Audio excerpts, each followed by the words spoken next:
Hi guys, my name's Ed Mackey and I used to be a student at Wigston Academy and Wigston College. I'm now a football writer at The Athletic, having accepted a job there at the end of last year, just before the start of the World Cup.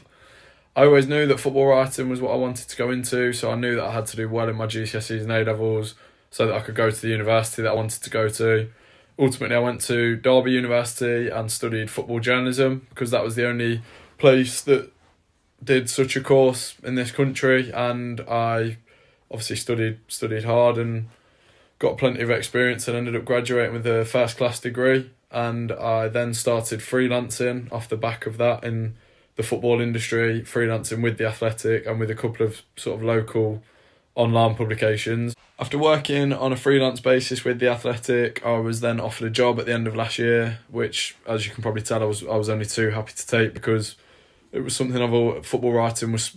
what I've always wanted to do, and I couldn't see myself working in an industry that wasn't in football in some capacity. And I can't recommend enough going into an industry and a job that you really enjoy, because I certainly feel it's important to wake up every day and actually want to go and do your job and take great sort of satisfaction from what you do in your job every day. And I'm obviously very fortunate that I'm in a position to be able to do that. In terms of key skills and key attributes to have for employment and for studying, I think working outside your comfort zone is always really important. I think you can by doing that you show people and employers that you're potentially willing to go a step further than someone that you'll be competing with or someone that you're working against. Or obviously in a situation where you're going for a job, you're putting yourself in a better position than the other people that also want that job. And I've always found that when I've sort of taken steps and done things outside my comfort zone, that I've pleasantly surprised myself, and that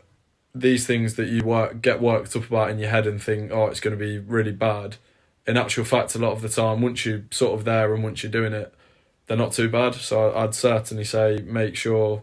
whenever you get the chance to sort of take opportunities, however far outside your comfort zone they might be.